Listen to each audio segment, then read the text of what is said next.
These guys are ridiculous. And we are back with another episode of How About Them Celtics. Sam and I are here recording Saturday, March 9th. How about them in this damn episode, we'll Celtics? recap the Celtics-Suns game. That'll come a little bit later. Before we get into all of that, make sure to leave a like on the video. If you're watching on YouTube, we'd appreciate it very much. Subscribe to the channel, too. If you're listening on audio platforms, follow the show, leave a rating, and jump on over to YouTube. How About Them Celtics? Subscribe there. We're dropping videos every single day on the channel, live 3 times a week. Monday, Wednesday, Friday with Bobby Koritsky, and full-length pods Sunday, Tuesday, Thursday, videos every other day. A lot of content for y'all. So leave a like, subscribe, and comment what's popping on this podcast in the comments of the YouTube video for a chance to win a $10 gift card to Incognito. Get yourself some really great popcorn. All right. Celtics-Suns, I guess, is kicking off the show, and that hasn't happened yet. So we'll talk about that now. Can't wait. All right. We are here after Celtics-Suns. Celtics taking home a 117-107 victory over Phoenix. Played well, pretty well, relatively throughout. Suns made their runs as they do. Cut it down within, I think, 3 points late in the third. Cut it down to 5 at one point late in the fourth. But the Celtics did not. Huh? Might have been 2. Not that it really matters. Splitting hairs. I'm guessing based off the game chart. But Celtics did not lead, or they didn't blow the lead ever since the first quarter. They led for the entirety of the second, third, and fourth, earned a bounce back win after 2 straight losses to the Cavs and the Nuggets. Good way to bounce back, especially when Kevin Durant decided he wasn't going to miss many shots on the night. So good for the Celtics. Good win, back in the right column. They tried real hard to lose. I'll tell you that. They gave the ball away a ton in the second half. And they did a better job of regaining focus than they have in the last couple of games. When things didn't go right, they responded. They punched back. They did a better job. Shots began to fall, and they actually ran a play at the end of the game. Kind of, relatively so. They Tatum ripped to the play. It Holiday was to good. Horford. Yeah, they ripped one. It was good. It was a good look for them. Yeah. What I would do for Tatum to have an 18 of 26 game, I'll tell you that. Durant, unbelievable. Yeah. Tatum also straight up. No. Tatum also really good closing this one. He had those 2 turnovers in the fourth. They also only had three turnovers in the fourth. So for what it's worth, they did cut back. Once laugh, the but game was over. They're up 8 points with like 45 seconds. He makes a couple baskets. Sick. All right. He controlled the game. I'm not saying he was good. It was another slow start for him, and it was far from perfect, but it was better than the Denver game. He was 5 for 10, 2 of 3 in the fourth. He had those 2 turnovers, what was rough, but they were running everything through him in the fourth quarter. And like it or not, like the Celtics beat the Suns in the fourth quarter by only a point, but they calmed down when they needed to. I tweeted out like it's far from a 1 possession game with under a minute left, but they closed out really well in this game. They played great defense against the Suns, and for what it's worth, most of the Kevin Durant shots were pretty good defense too. He's just Kevin Durant, so you kind of put your hands up, but they played great defense there. Yeah. And those 2 turnovers from Tatum obviously sucked. They were not very good, but outside of that, like, he closed well. It way into the crowd was actually the right pass. Like, he just missed I was watching the play develop. I was like, oh, Horford. And then Phoenix adjusted, and he made the right read. Like, he threw it to Pritchard. He just threw his left hand, which isn't the easiest throw to make if you're right-handed. So he sailed it a bit. It went into the second row, but he did make the right read, which is a positive thing. And I think it's a thing that speaks to the value that he brings as the best player on this team, where he is able to make the right decision in those type of reads.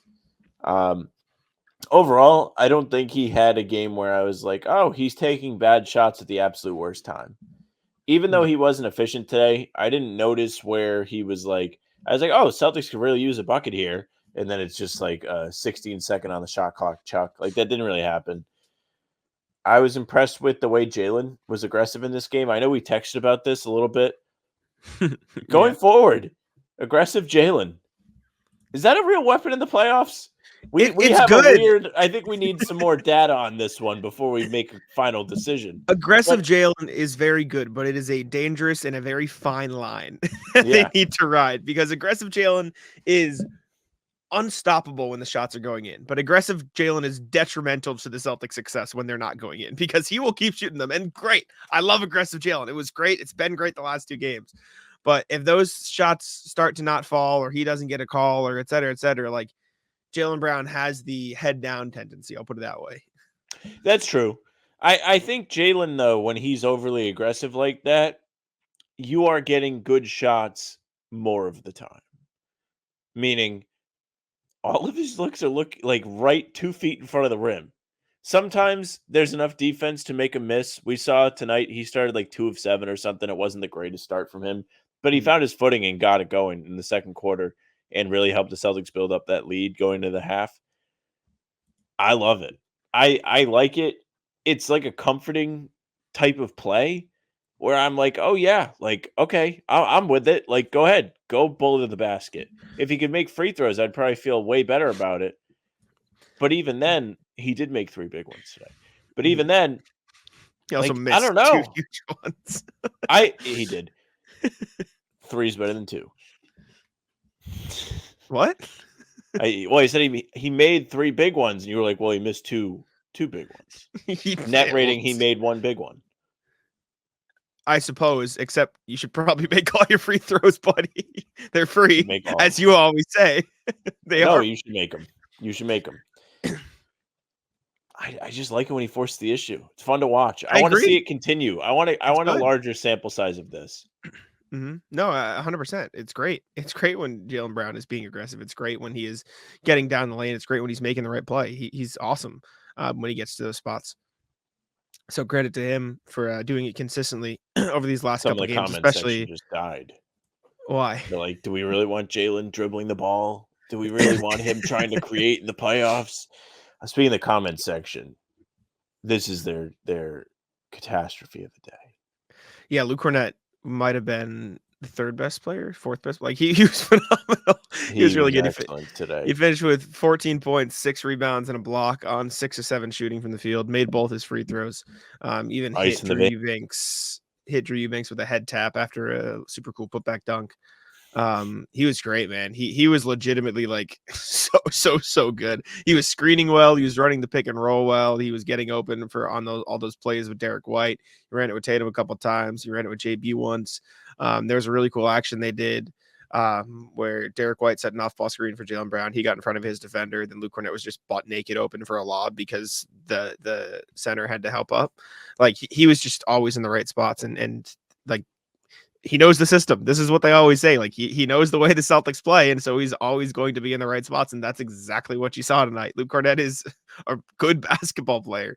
And the people who keep saying, no, he's not, just don't really watch the games. That's what I'm convincing myself of at this point. That's the thing. He's really great at being where he needs to be as a safety valve. It's what makes Porzingis such a great piece of this team too, because they can just kind of throw it up to him. It's what made Rob great. Now, Luke Kornet is not nearly as athletic as either of those gentlemen, but he does have the mental capacity to be in the right spot at all times. He's just always in the dunker spot. He's always on the opposite side of the basket, ready to put the ball up and in. And it really helps these guys when they get guys thrown at them on a drive. When guys step over and help off of him, he makes the defense pay every single time. And it kind of makes me curious at times why they are not always as successful when there's somebody in the dunker spot.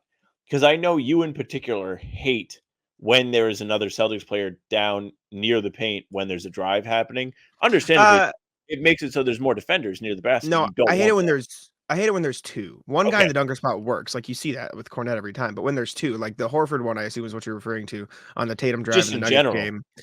The one I thought of, because we went over it, there was a late drive by Tatum against the Nuggets, and the problem was not that there was Horford there in the paint. It was that usually in the dunker spot, it is better for them to be on the weak side, and on that play, it was Tillman on one block and Horford on the other, and so you had like 4 defenders, 3-4 defenders in the paint, and like that just makes it impossible because there's nowhere for Tatum to go at that point. With Kornet there, especially running the pick and roll, and the big is willing to help up, like it's either an open layup, an easy pass to the corner if the strong side defender helps off the corner, or Kornet open lob, and that's cash every time. Like he's not going to miss those, which is good. The fourth quarter offense was a lot of Tatum mismatch hunting, and it got a little sloppy at times, but like Celtics finished the fourth quarter shooting 11 of 19, 4 of 7. And the 3 turnovers, yeah, 2 of them were just errant passes from Tatum. But combined that with just rock solid defense on everybody, including Durant, who just decided to make all the shots anyways. Like the last 2 minutes of the game, excuse me, they shut down the Suns, relatively speaking. I thought this was a really great close for the Celtics. It wasn't the same as the Nuggets game because it wasn't like a one possession game with a minute left, and those are the spots that we talked about the Celtics needing to improve upon. But in terms of a bounce back win, like closing out this one felt good. Like it felt like they played a significantly better and smarter down the stretch of the game. Yeah, this is a better version of Tuesday's game where, yeah, Phoenix got close. Like they made a push, got it to 2 or 3, and the Celtics said that's enough. They came out after Missoula had called a timeout late in this game. I don't know if they scored, but they then forced Phoenix to not have the ball in Kevin Durant's hands for 20 seconds. And then Durant just to have to take a catch and shoot in the corner over Holiday. Pretty good defense. They also forced like a 24-second violation in the fourth quarter. Good job by the fellas today. I was impressed with their defense, to your point. They looked locked in. They looked well connected as a unit. And that's the important thing. Because the Celtics went long stretches in this game without scoring the ball, including the fourth quarter. There was one where they went 4 minutes. It wasn't the fourth, but it was at some point in this game. And I was like, oh, wow. Like, yeah, they're still up like 5. That was in the third quarter when they were struggling. They were like, yeah, Celtics haven't scored in 4.5 minutes. The defense kept them in it. Good job, Celtics defense. Yeah, they went from 455 to 154 without points on the board, which was including 2 missed free throws from Jaylen. So like they did get to a spot where they could have scored. But in that time, the Suns only scored 1, 2, 3, 4, 5 points in that time. And those were at like from the 4-minute mark to the 4:30 mark to the 4-minute mark. It was 2 KD pull-ups and then a free throw for KD on a Horford shooting foul. After that, Kevin Durant forced to miss 3. Kevin Durant forced to miss 3. Eric Gordon missed a 3-point shot, and then it was finally Horford in the corner assist, got the Celtics back in the points column, and extended the lead to 8. And from then on, it was semantics. Jayson Tatum. It was Tatum time. Yeah, the game's over. You're pushing ridiculous narratives. He got two layups and a free throw. You're acting like he did nothing else the rest of the quarter. I feel like we're in this weird spot where you are all things Brown and I am all things Tatum, and I don't like that we're both so one-sided on both of these guys. It feels. I just think Tatum could be better. I agree with you, but you acting like he wasn't solid to like in the fourth quarter is crazy. I thought he was fine. I thought he could have been a lot better. He doesn't have I'm not confident when he has the ball. I thought he did a good job of controlling the game today. He had those 2 turnovers, but outside of that, I thought he was fine. But maybe, like you said, maybe I'm being too generous. I don't know. I thought he helped close out the game in the last few minutes well. But those 2 turnovers were rough. Outside of that, it's fine. Horford didn't shoot the ball well the whole time. He can't shoot the ball anymore. He could apparently. Use a day off. He's going to get one because they have a back-to-back, so that he's not going to play both the games. But he made the one that mattered. So good for Al making that big 3 at the end. 1 for 7 is tough, though. Derek White also just has lost his 3-point shot a bit, which sucks, but he was awesome in this game. Unfortunately, am I reading this right? He didn't take a shot in the second half of the game, which is very weird because he was really, really good in the first half. He shot 5 of 8, 5 of 5 from 2 in the first half. He finished the game with 9 assists. Of those, 4 were in the first half. So he was very active in the playmaking department in the second half. But he was controlling the tempo of this game early on. Was there. Yeah. But the offense was running through Derek White in the first quarter and a half, which was, really fun to see. Especially in that first quarter, he had 6 and 4 assists. I mean, and he's grabbing all the offensive rebounds. So I think good things happen when the ball's in Derek White's hands. I thought this was a sneaky good Holiday game too. Quiet 15, also had 6 assists, a couple of steals, and a block. Also, just to circle back to Derek White, crazy block. That was insane block. He was jumping one way, and he had to stop his momentum and swing his arm back and gets a clean block in transition. Who was on, Beal or O'Neal? No, Royce O'Neal. I can pull up the clip. I put it on Twitter. Let me find it. Nuts by Derek White. But yeah, good Drew game too, I thought. He's been like sneaky solid lately, which is pretty good for the Celtics going forward. Yeah. They're gonna need him to step up. Here you go. They need his shot making in a big way too. Yeah, this block was insane. I mean, look at this guy. I feel like 35% of grown men would do that and have their shoulder come out of their socket.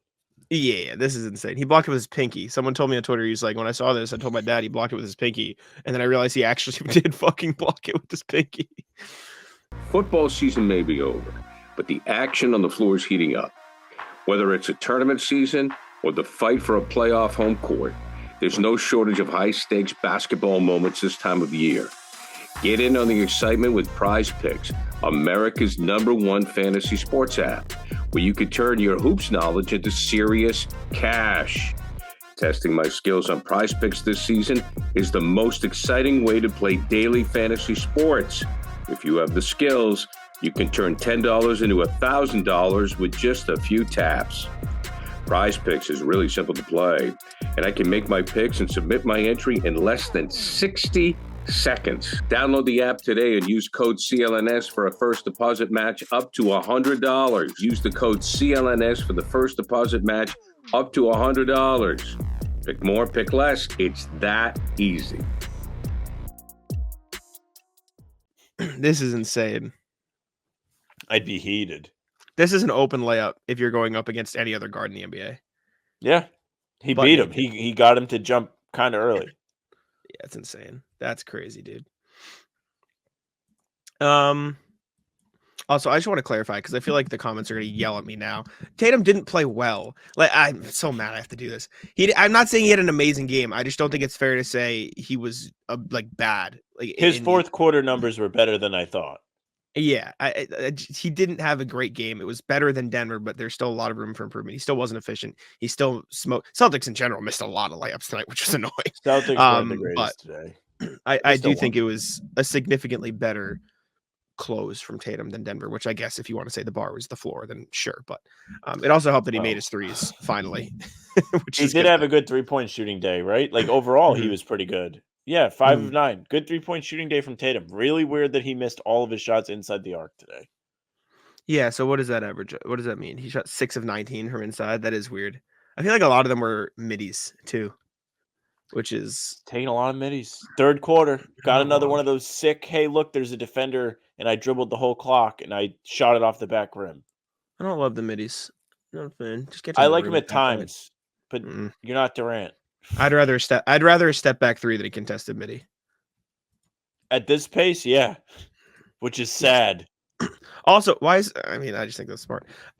Also, you saw the math in this game. I texted Sam like, at least early on, it evened out a little, but was literally math. They were up 12 and they made 4 more threes than Phoenix, and they shot like the same percent from the field. That is what I was going to say. That is what I was going to say before you decided to talk over me.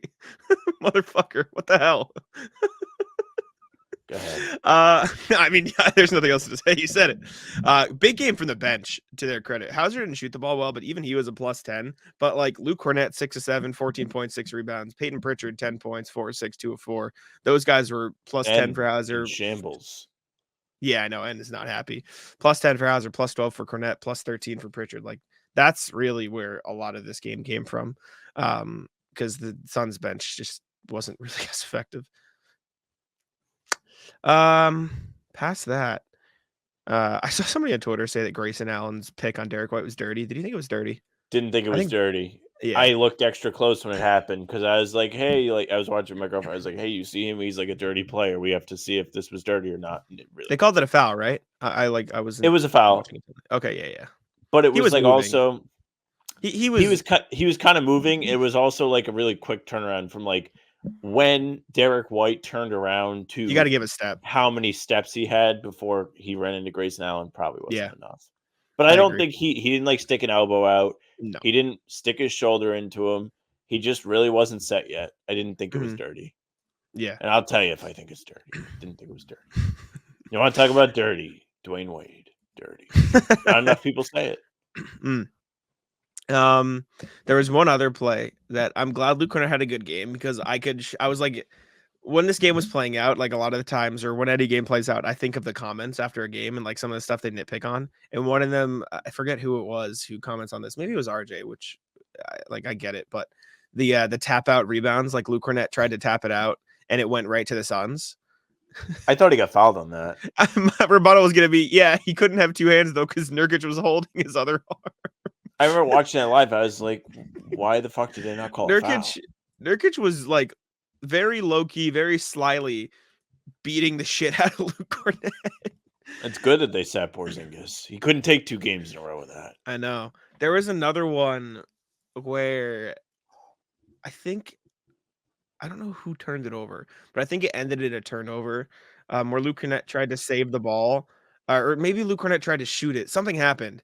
And like Yusuf Nurkic had his hands down by the time the end of the play happened, but Kornet was driving and Nurkic went like bop and like shoved him out of bounds and was like, I didn't do anything. And he just stood there and I'm like, wait, what the fuck? There was a couple of those like in a row. I know. It was crazy. I was like, what are we doing? So yeah, not that this like had any significant impact on the game. It was just like, what the damn, this guy. If Luke Kornet is complaining about a call, then I believe him. I'll put it that way. So it was weird, but oh yeah, I found it right here. Look at this. Ready? Watch Yusuf Nurkic go from pushing Luke Kornet midair to like, I didn't do anything. I didn't see anything. Watch the arms. Beats him on the roll. Little shove in the air. Oh, no. Where are you going, bro? What are you doing? Anytime a player is standing like that with his hands away, you know he did it. Look at it. You can see it happening right here. Let me just shove you while you're jumping. Oh, no, I don't know what you mean, man. The reason you don't have to play the defense anymore is because you shoved him out of bounds. Oh, man. Okay. How was that like a crucial part of the game, too? I was pissed. I know. You know what's fucked? They gave this turnover to Holiday. It is fucked. Assault. Yeah. Anyways, any final thoughts? I don't think we missed anything. Glad they didn't melt down again. That would have sucked. Good close. I hope people actually watched this pod today because they won. Even though people did watch the Nuggets. One credit to all you guys. Dude, sorry, I'm looking at these numbers. 18 of 26 from Durant is insane. What I would do for a Tatum 18 of 26, I'm telling you. Jay King tweeted out, he said, Kevin Durant being 18 of 26 on the shot diet he's having tonight is insane. Like, dude, he was hand in the face on almost all of those shots. They did a good job on him. Like, I can't be mad at the Celtics. They did a good job on Durant. He just made all the shots. It's insane, dude. And he was really the only one who made all the shots. Beal had an okay game, too, to his credit, but... I was watching Beal play today, and I was like, I really can't believe anyone ever said that it would be not the worst idea to trade Jalen for him. As Jalen went right through him every single time. Every time. Not even close. Tatum did too. It was like, it feels just not. Yeah, Beal can't defend. He's just not it. If the Celtics lost to Bol shooting 6 of 7 in 10 minutes, it would not have been fun. I was bitching about Bol. I'm not gonna lie. I was like, why is this guy making shots? This feels like this feels like the fakest the Suns shot 51% from the field game ever. The Celtics, I thought, played really good defense, and I mean, I guess it did end in 107 points. Is not a great offensive game in today's NBA. So, and they did a decent job defensively. Like I saw that 107 number, I was like, all right, not bad. They won this one on the defensive end. The Suns shot 62.5% from 2, and that's just like all KT. All right, we can get out of here. We'll throw it over to the rest of the pod. Okay, we are back after Celtics-Suns to talk about some more Suns stuff. Kevin Durant praised the Celtics. This came out before the game, a few days before the game, really, and basically said the Celtics are the best starting 5 in the league. He said, quote, best starting 5 in the league by far. It was posted on Twitter by Dwayne Rankin of AZ Central. There isn't like much to it. It's just, my question is, are they? To you, because in terms of talent, best starting 5, yeah, for sure. In terms of talent, yes, you have 5 guys that are all-star level players. You had 4 guys that had a legitimate case to be an all-star this season, with Holiday notably sacrificing and not really doing as much by design. It's not like he's taken a step back. All of his efficiency numbers are through the roof. He's done a great job gelling with the Celtics team in his first year, and there's no reason he shouldn't get credit for that. So as a unit, the starting five is fantastic. Even the bench, the guys that play have been really good. The Celtics as a whole have the best record in the NBA for a reason. And even if they lost tonight, which we don't know yet, Yeah. sure, it's going to be annoying. And you could have just listened to me complain for 15, 20 minutes. But clear lens, yes, they do. They do. And they are a team that you should have faith in against anybody, even if you don't necessarily feel like you should.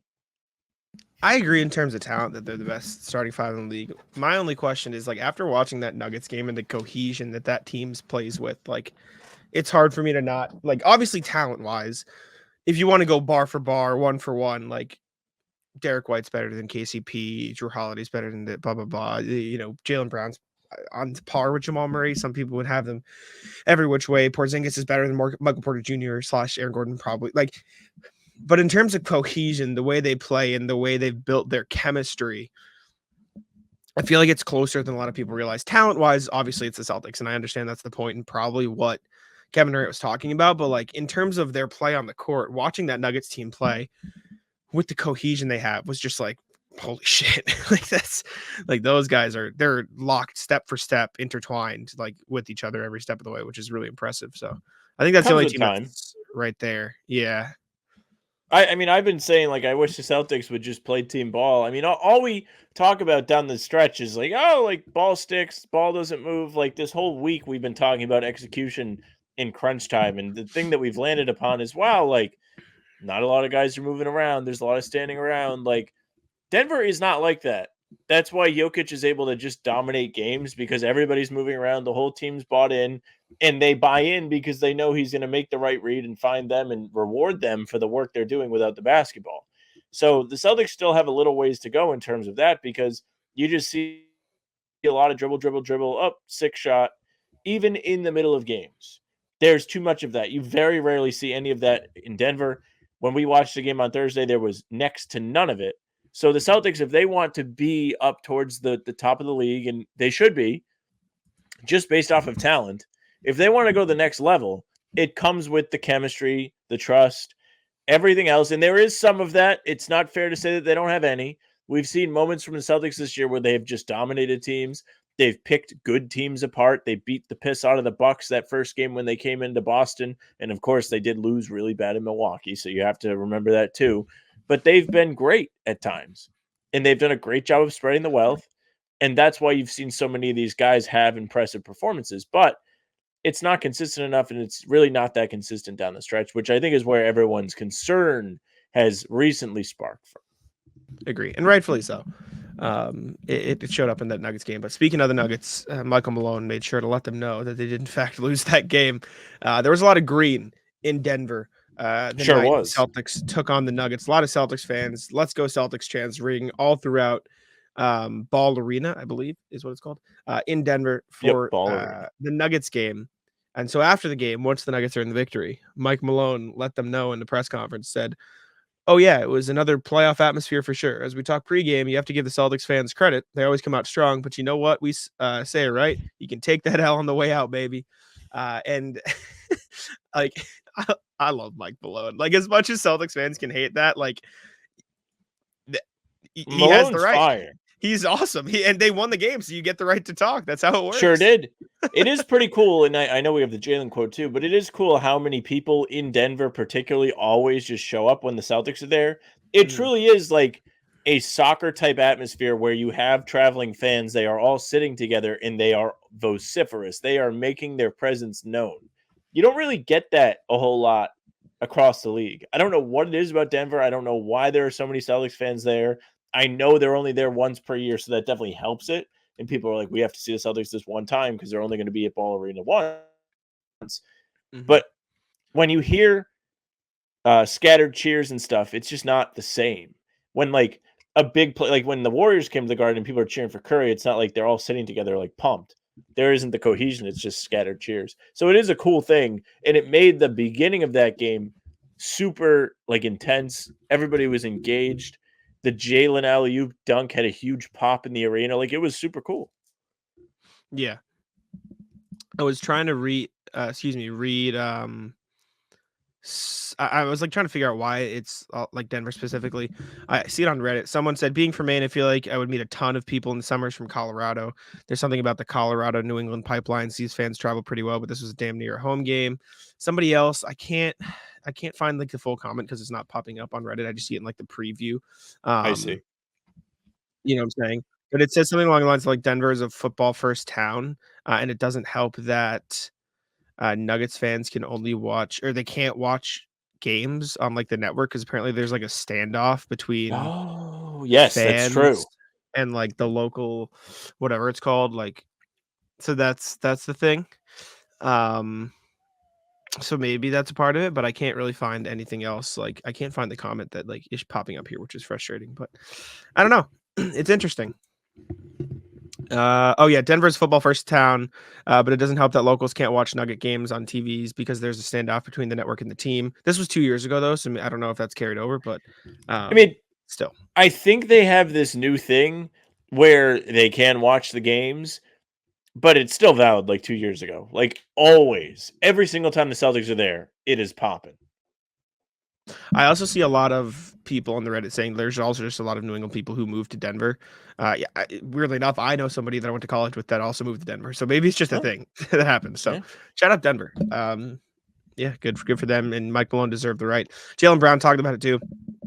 The Celtics fans in Denver said that was great, that was beautiful. Always when we travel, we get the support. Felt like a home game when we started coming back. We heard them. That helped us get back into the game. So shout out to all the Celtics fans. It's great to see. I'm a big fan. I know you are too. Yeah, except for TD Garden, I think all arenas should just have like a designated away section. I think it just makes the games kind of more fun. Like, the back and You forth can't at do the that. beginning. The beginning of the game was so cool though, because you did have the diversity in the cheering. Like, you had "Let's Go Celtics" chants going on in the arena, and then you had Nuggets fans who are there to support their team getting upset that these chants are loud enough to be heard, and then they start their own chant to combat it. Like, you had a battle going on between the fan bases, and it makes it a lot of fun. To clarify, I wasn't saying you can't do that about the opposing section. I was saying it too. You can't say except for TD Garden. So- Well, no, it would annoy the fuck out of me if they did it at home. Exactly. Exactly. I had something so stuck in my throat when I was reading that Jalen quote. That was so bad. Anyways, sorry. Next thing we got is another NBA coach talking about the Celtics, although this one is anonymous, so doesn't exactly have the juice. Are you still out on the whole anonymous sources? Like, you say the name if you're going to say the quote. I feel like that was a take for a while. I don't know if that was a take or not. Because, like, now I understand why you can't. Because there's that, I don't know. With this, like, I don't know if you should put a quote out there if you're not going to represent it. But then again, like, from Steve's perspective, you have to have the content. So Yeah, you'll so- take the content any way you can get it. Context. This is Steve Bulpett of Heavy Sports writing about an NBA coach talking about the Celtics moving into the playoffs. Quote, the thing I worry about with Boston is that they sometimes hunt mismatches too hard instead of just playing and letting them happen more organically. When they're whipping the ball around, damn, that's some beautiful shit to watch. And you're thinking, how the hell are we ever going to stop this? But if you can slow them down, some of their guys get frustrated and try to make plays. They're good enough to do it a lot of the time, but if it doesn't work once or twice, it seems to throw them off on both ends. The thing is, the game slows down in the playoffs, and that's going to be the challenge for them. They have to play with pace even in the half court. I get this.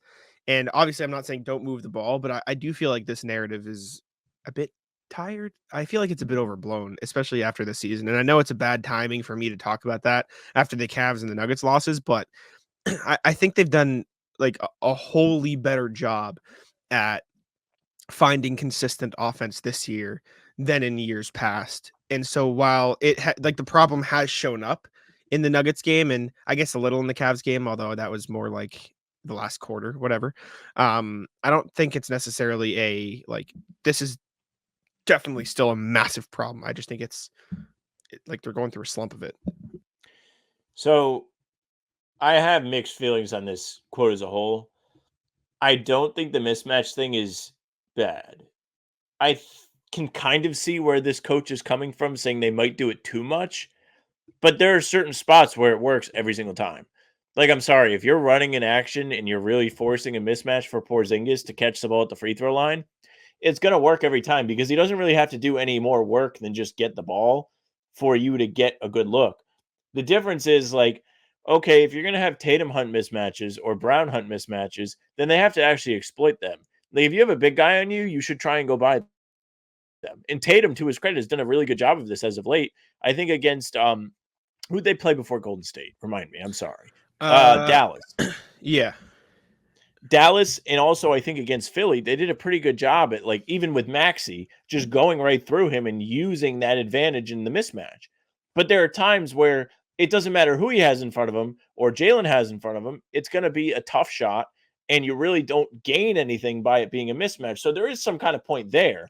I also think they are fantastic when they're moving the ball around, and it is beautiful to watch. And they also have the personnel to make it work. All of your players, including the bench guys, are good enough at their role to give you offense. Sam Hauser is a threat no matter what because he's such a lethal shooter. Peyton Pritchard is also lethal. He can dribble the ball and create shots. And Luke Kornet is really good at decision-making down low. Those guys all of, and not to mention Horford being a vet that can shoot threes and occasionally post up. Then you have all the starters who can do everything I just mentioned, all 5 of them. You should be able to play team ball. So I can see where they're like, hey, the offense is sticking because they're trying to get mismatches instead of just using everybody they've got. But it's an imperfect system because sometimes you do have to hunt them. I also think, and for what it's worth, the Celtics did a great job of hunting, or Tatum did a good job of hunting the bigs against the Cavs too. Like, he just sprinted by Jared Allen every single time he was on the perimeter. Yes, he did a great job. Maybe that was the game I was thinking of. Maybe. I think a big part of that ball movement that all these people are talking about starts with the mismatch hunting, though, in my opinion, at least, because the way they start all of these ball movement sets and all these beautiful things that happens, like there was a clip that I tweeted that I forget when it was, but I remember it was like, this is peak Celtics ball movement. I could probably find it if I typed it into Twitter. It was, I remember it ended in a holiday corner 3. I don't know if it was against Philly. I found it already. It was the Knicks. Okay. I found it. I literally just was I right about the corner 3? I haven't watched the clip yet. I just found it on Twitter. So this is this is the clip that I was referencing. Derek White starts with the ball at the top of the key, kicks it there. Okay, maybe this one didn't start with a mismatch, but it starts with the drive and kick, and a lot of the drive and kick they get is based on mismatches. Like, my point is, and so maybe that wasn't the best example, but we have the same point on that though. Go ahead. Yes. My point is, a lot of their sets start with either an off-ball screen. The one we watched in the Denver game, or we watched a clip recently where Derek White set a screen for Tatum. He sealed off the defender, caught the ball down low, then they swung the pass from there, whatever. Or a pick and roll with KP or and Tatum, or Derek White and Tatum, or whoever, and then KP rolls and gets a small guy on him, or Jaylen Brown gets a big guy on him on the perimeter, and then they drive from there. Those start with mismatches, but they end with, if it's Jaylen Brown driving by a big guy, it ends with a guy having to rotate over to stop the drive and then swinging the ball, and then the ball swing. Great ball movement play that everyone loves. Or it is KP in the post with a small guy. He either gets a free shot, which is just mismatch, which is what you talked about, or they send a double and then he pass and then swing. That's the ball movement. So I think a part of the ball movement that this guy is talking about spawns out of them hunting mismatches. So I don't think it's necessarily a do less of this, more of this. I think it's more hand in hand than what the coach is describing, which is also, I'm not saying I claim to know more than an NBA coach, but that is just my opinion. You can say that, but you said something completely different just there. So as far as the mismatch hunting goes, I love the Porzingis mismatches. I like when Tatum and Brown driving kickoff mismatches. Like you said, that is a great tool to use to get the defense in rotation because they have to double. Any mismatch that you can create a double out of is great. The problem is there are plenty of times where they get a mismatch and they don't do anything with it. They don't force an issue. Yeah. And that's where the offense sticks. Excuse me. Another mismatch for what it's worth. Drew Holiday on smaller guards. Cash in the post. Just post them up. That's what I'm saying. Yeah. Anyways. Cool. Thinking about Denver quickly. Yeah. Sorry. No, run it. This is a little thing that popped into my head. So you have Jokic. Jokic leads the NBA in touches, correct? Yes. By far. Yes. I can check, but yes. The thing about the way they use Jokic, why do they not have him bring up the ball at the top of the key? Because the Celtics do this with Tatum. They do more than you think, but yes. wouldn't it help to get him in a spot where he's able to put pressure on the defense automatically, similar to what they do with Porzingis? Yes, and I'm not like I agree with you. I'll just say that first and foremost. Like, yes, I do think that would be beneficial for them to post Tatum up more often. However, It doesn't he's even have just to be the post. It can be the elbow, catch it, and like, I don't know. Go ahead. he's just not as like if Jokic gets the ball within 8 feet, it's a bucket. That's just because of how good he is. That's just not the case with him. That's not even the case with Porzingis, and Porzingis has been money. Like that's just the difference. It's And true. and so having that, like if Porzingis catches the ball within 8 feet, you double him and lose bait to a pass, or you let him score a bucket and pray he misses. Teams just aren't afraid of that with Tatum, and that's not a bad thing. That's just he's not the best player on the planet, which I'm glad he thinks he is, and I'd like him to be, You obviously. should have that But mindset for what it's worth. But Jokic is Jokic, and we saw that. And so I do agree, though. I think getting him in more of those spots where he can almost be in a zone breaker spot, even when they're not in zone, if that makes sense. That's what I'm saying. Like, Yes. just by him catching the ball, you force a double team. You need to do more of that because a lot of these Tatum possessions can get sloppy if he's working too hard to force a double team, whether it's taking too much time or he doesn't really make the right decision with the ball and he takes a tough shot. Instead of just catching the ball on the mid-range elbow, if you get it there, they have to make a decision right away. Mm-hmm. Yeah. Sorry, I'm just looking at these touches numbers. Jokic's the only one over 6,000 touches this season. Sabonis is second. And there are 2 of 5 people or 6 people above 4,800 touches on the season. And one of the names sticks out like a sore thumb. Would you like to guess or do you want me to tell you? Who has the most touches? Yeah, the top 6 touches, total touches in the league this year. Is it like Cade or something like that? No. Who is it? Just tell me. Yep. Jokic is 1, Sabonis 2, Luka 3, Jalen Brunson 4, which are all like, yeah, sure. Giannis is 6, Kobe White is 5, which is insane. Bizarre. I mean, he's good. He's having a phenomenal season, so credit to him.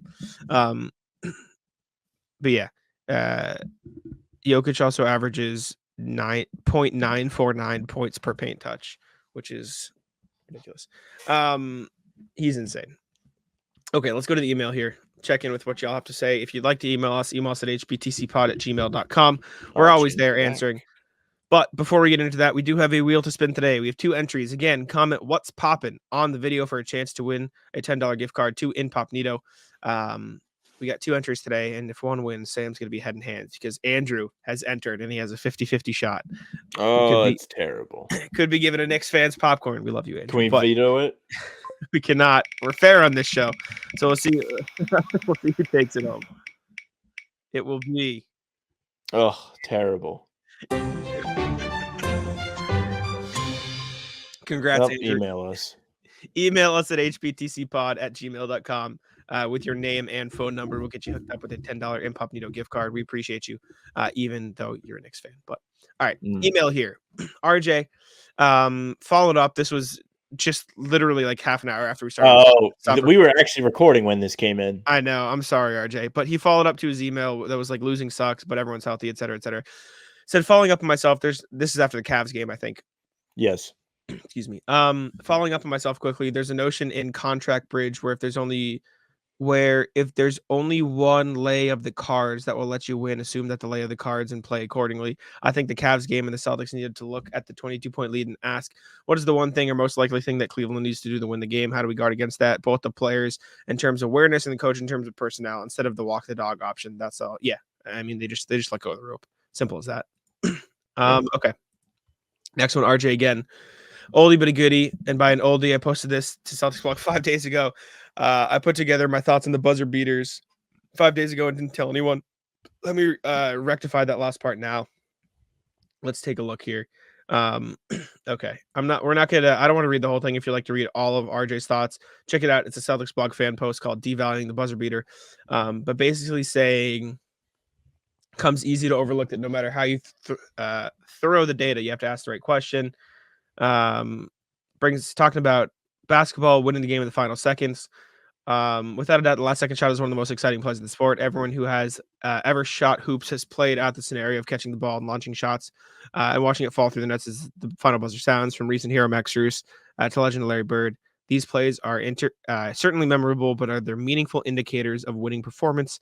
If we assume for a moment that the blowout standard applies in basketball, a buzzer beater means that the previous 47 minutes and 30 seconds don't matter, and other teams essentially in a game that is effectively score of 2-0, 1-0, 0-0. Yeah. Having someone like Lillard, Curry, Ori, Jordan, or Robert Horry is funny. All of whom have reputations of winning the coin flip. Beats not having that player on your side. But if you don't have a winning season or long-term championship success by having a game plan that is built on stay close, toss the coin. Yeah, I agree. I like that concept. And I think it's fair, but it would be nice to have like, hey, the Celtics are in a close game. I do think they're going to win. I don't really have that. I have it more than I have in past years, but especially this week, I'm just like, well, this game's probably not going to go well. Mm-hmm. It's tough, but we'll see what happens, and hopefully it doesn't matter by the time the playoffs rolled around because they figured it out. But we shall see. Next one. Ted Grifkin, Rat List. Hey guys, I tried to send this after the Cavs game, and this complaint is supported by your excellent analysis of the final 5 minutes of the game. Thank you. When you're leading by 20 points with 10 minutes to play, how about focusing on the offense on mid-range and going to the hoop instead of shooting almost all threes? Also, people who get in their car in a very busy parking lot and then don't move, zero recognition of going around them. What the fuck? Big facts. Great work, Ted Gree. Yeah, that's a phenomenal Rat List. That's a good one. As far as the almost all threes things, like I get it, but if I remember correctly of us going over it, most of the threes they took were pretty fine threes. It's just they were fine, but at the same time, like some of them were like, do I really need a Porzingis heave? This might be bleeding over into the Denver game, but like, do we really need a Porzingis shot with 16 seconds on the shot clock instead of working to get the defense out of place? I get it, and I think they rush things naturally when they're losing a lead, which is, I guess, a natural human reaction, which they need to kick. That's not an excuse. I also think, and Joe's mocked the media about this time and time again, like, there's this innate reaction for people to, and I'm not saying you're doing this, Ted, this is a general thing, like Joe's talked about it to the media before. They complain about the threes because it's easier to say you could have gotten a layup, and a layup's an easier shot than a three. But then when the Celtics miss layups, nobody really talks about them because it's just kind of like, they missed a layup. Those usually go in. So like there's that innate reaction to complaining about threes, but not complaining about other missed shots and process, because it's easy to see like, you could have gotten closer to the basket because the shot's further away. But in reality, like you're talking about a difference between the Celtics shooting, I don't know, whatever they shoot in the mid-range usually versus the three usually, but it's probably a lot closer to the same than you'd think for one extra point. Like it's a math thing, and I know you don't like bad things, but like just conceptually, it's not as big of an egregious difference as a lot of people like make it out to be. It's just the way the game is now, and these guys have practiced those shots for their whole life. I don't know what the percentage is, but this used to be my argument when we would talk about like, should they take more or less threes? And when you are trying not to lose a lead, I personally think it is better to have less empty possessions. Yeah. I know the math says you only need to make like 33 threes out of 100 to match a 50% shooting from the field if you only take twos. But like that's still an extra 17 possessions when you don't score at all, so the other team can build momentum. Like I think there is an importance to getting a bucket to drop. I don't think that the Celtics are money if they step inside the 3-point line. But I think if it's there, they shouldn't veer away from it because they want to do math, which I don't know is what you're saying. But it's just like an interesting wrinkle to all of this, the whole conversation where it's like, well, yes, the math checks out, but does momentum play into math? I agree. And I do think there's also a thing in the last 5 minutes of the game where teams are less willing to give up layups. Like teams are just going to clog the paint because like that's the shot. Like they're not going to do that. And like, again, I know you don't like, this isn't really analytics. It's just the numbers. Like the Celtics shoot 45% in the paint, non-restricted area, 43% in the mid-range versus on the season from three, they are shooting 38.5%. Like that's really a negligible difference. It's more bang for your bucks. Exactly. And well, even in raw percentage points, like it's not that like big of a general difference. Like the paint restricted area or non-restricted area versus three is bigger, but like 43 versus 39, like, I don't know. I think it's better. Do you think it's a problem that they're not better? What is the league average from MIDI? Can you see this? Or is it hard to find? I can't see the average number, but I can see where they rank among all the teams in terms Okay, of where do they rank? mid-range. Mid-range, they rank 10th. Okay, that's not bad. What about the paint? 8, 9, 10. Paint non-restricted area, they rank 10th. Okay. All right. Well, I guess it's not as bad as you would think. They don't take a lot of mid-range. They're bottom 10 in total mid-range attempted, and they are second to last in the paint non-restricted. But if the numbers back that, then that's not a problem. Yeah. I don't know what to say. I hate talking about crunch time. It's a necessary conversation, but like when you like try and think of a solution for it, it's like I don't know what to tell you. Yeah. Sometimes make the shots. Make the shots. Yeah, that's what I was gonna say. Sometimes it's just make the shots. RJ says, "What's poppin'? 4 minutes of sucking evening, guys. Sam, the good news is that it didn't go to OT. That's Nuggets true. game. There are lots of ways to slight this loss, but I'll repeat it. What I tweeted after the game. Why did the Celtics lose? Nuggets outscored them 22-6 combined in the last minute of each quarter. Other 44 minutes, Boston won 103-93. That was the tweet, Writing this, right? Yeah, this is what we went over. Writing this before Missoula's presser. Be well, RJ. Yes, that's why they lost. Take important They lost the numbers. final Like it's a fact. Now, Close your quarters. I would have to look, but I wonder how much of this is because the Celtics didn't play for the 2-for-1. And I know there that's was like a one or joke two of that poking they at you, missed but it. Yes. Like Denver kept them from doing it because I did notice it watching the game. And as much as it was absolutely more than just that, like you have to think like this is why they go for 2-for-1 so they don't lose those last minutes. Because I did the whole article on it. I'm not arguing with you. Exactly. My takeaway was they need to just like find better shots in the 2-for-1. But they still have to do it. I think they need to optimize it. They need to like they need to be the best of the 2-for-1 ever. Because it's so good when it works. Oh my God, I don't know. This is so huge. What's poppin'? Extra large edition morning. Oh, morning, you guys. can't see, buddy. Just a quick reminder that maybe Sam Cassell can hook you up with some Zenny glasses. This is true. Use those press connections. They got goggles at Zenny. When I can go back to regular font size people, RJ. I need to schedule my appointment for a glasses check. Thank you for this, though, RJ. It's very clear for me. What's the tag on the mine? The bottom? Oh, his tag. A smart ass in all cases. His last one was a fucking Celtics Cassandra some nights. What is that? I don't know what that is. You might have to explain your reference, RJ. What's poppin'? Playoff forecast. Back to the small font. No, I'm just kidding. Evening, folks, as the end of the regular season fast approaches, I thought I'd look at the likely first-round matchups in the East. My predictions here are based off who is currently available and how the teams are playing at present. So no guessing how Joel Embiid will do in the play-in since he hasn't gotten back on the floor yet. Onward. Playing games. Pacers over Sixers for the 7th spot. Bulls over Hawks and Sixers for the 8. Sixers are on a slide, so the Pacers get by them, and the Bulls are playing the best of the remaining 3 teams. Go figure. First round, 4-5. Magic over the Knicks. Magic don't know. Magic don't know they should be outsmarted by Tibbs and the Knicks, so they'll just run them off the court. 3-6. Heat over Bucks in 7 because Miami. 2-7. Cavs over the Pacers in 7. Very exciting and enjoyable. 1-8. The Bulls don't unpack their vacation. Oh, sorry. I thought the Sixers. Bulls don't unpack their vacation suitcases as the Celtics sweep them. Your guesses. Be well, RJ. No cool tagline. I like the taglines. I guess we can rock through this really quickly, like just based on the situations that RJ provided us. Let's pull up the standings. I agree with sure. How close it is. I can put it on. I got it.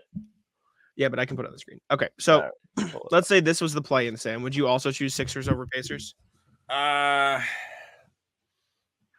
Depends if Embiid's playing. I don't know. Well, RJ said he's basing it off of how the teams are playing now and who is available right now. Well, the Sixers have been horrible right now. I mean, you can see it, and this can be a transition. Do we have any more emails? No, this is the last email. All right, so this can transition us into the standings watch. Perfect. If you want. Sounds good to me. Yeah. But Philly's been awful over the last 10. Like they have not looked like the same team. They were really good to start the season, and Embiid goes down as you expect when a team's best player goes down. They're not great. Like Celtics beat the brakes off them. They're just losing to everybody. They did beat Dallas, I think. Right? They beat Dallas. Yeah, they did. Barely. A pretty good win there. Indiana hasn't even been that good, and we'll get into the injuries in a minute, but Mathurin is out for the season now with a torn labrum. So how great are they going to be? I don't know. I low-key kind of like Philly over them. Halliburton's been bad lately, too. If there's no Embiid, I'd probably still pick Indy, but I could get there with Philly, so I don't think it's crazy. Chicago's actually Um, been playing decent ball, right? mhm. So I think they beat Atlanta. I think they'd beat Atlanta. I think they'd beat Philly without Embiid, but they wouldn't beat Indiana healthy or healthy without Mathurin. I mean, they wouldn't beat Indiana or Philly with Embiid, is my point. But I think they'd beat Philly without Embiid. And if that's what RJ is presuming, then I guess you'd go with that. But regardless, Bucks Heat would be so sick. That would be. I genuinely enjoy watching that series. That'd be so fire. Telling you, I want Bucks Pacers. That would also be sick. Yeah, But I think that's what the I'm Heat rooting have a for. better chance to beat the Bucks than the Pacers do. So I would rather the Heat play them. I don't know how to feel about the Bucks yet. We've got to see I'm them not play the saying Celtics a couple more times before I'm like, I think they'll beat the Bucks, or I'm afraid of the Bucks. I don't have a take yet. I don't even think it's necessarily that. I just think I think the Celtics have played the Heat really well this year, and Giannis is Giannis. That's my thing. So I stand by that. The Heat are the Heat. Jimmy is Jimmy. Yeah, this is true. But I'm just saying from a purely like non-green perspective, like I think that series would be sick. Knicks Bucks would be they just beat the shit out of each other for 7 games. So that'd be sick. I A think situation where one of your rivals loses is nice. I think the Knicks would win though. I don't think the Magic could beat the Knicks. Personally. I just Yeah, I experienced don't know. Jalen Brunson. I couldn't get there with that. We'll see how the Knicks are healthy or not. They got a little over a month. Cleveland Indy would be a fun series, and if it was Cleveland Philly and Embiid comes back, I think Cleveland loses.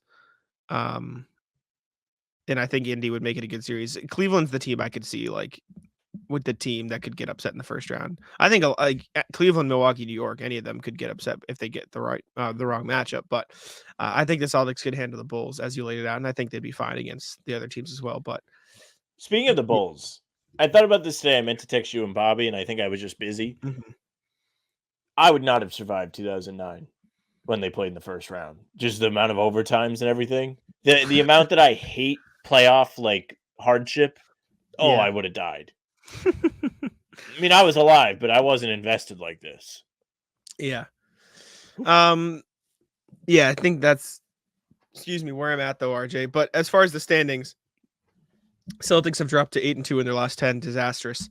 Cleveland is 5-5 in their last 10. Milwaukee 6-4. Knicks 4-6. Magic still hot 8-2. Heat 7-3. Sixers 3-7. The rest of the East is either really bad or painstakingly average. Pistons won a game though, which sucks. Pistons won. The Wizards also won, which is terrible. You just said Pistons, but I think you were talking about Wizards. Oh, I meant the shame Wizards, on the Hornets and Grant, that bum, Hornets because they ruined what could have been a historic matchup. Did Grant play well?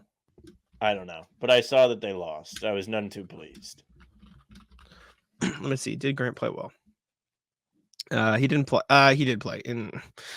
Okay, well, let's move on. 5-5 and 5-4 and 5 in 38 minutes. That's tough. Oh boy. All right. Western Conference we can take a look at as well. If I can find the tab here. Here we go. OKC is now the 1 seed in the West. They've been hot 8-2 in their last 10. Minnesota falling now that Cat is hurt. Although that Ant block, I assume you saw? I showed you the Ant block. Yeah, that was fucking insane. That was crazy. Insane. I don't know how he didn't get hurt. I would have bet that he was. Smashed his face on the ground. Nuggets 7-3 in their last 10. A lot of winning streaks going on out west. Most of them are pretty average. Everyone's 6-4 better in the top 10-ish, except for the Clippers, who are 5-5. And then the bottom of the West is a very distinct fall off from the rest. Put it that way. Those playing teams can start getting comfortable. I'll tell you that. Houston dead. Utah dead. Well, you know who was sneaky dead that I kind of forgot fell off was Toronto too. Like they are cemented worse than the rest. Yeah, they're really bad. They're not great. I will say though, this race to stay out of the play-in is going to be interesting too, because Kings are only a game and a half out of the 5 seed and 7, and Mavericks are only 2 games out of the 6 seed and 8. So like they've got some fighting left to do. These Western Conference for sure. This would be fun. Very interesting. All right. Is that about it for the I Yeah, there's nothing too juicy here. Not yet. Okay. Well, then Next month's going to be fun.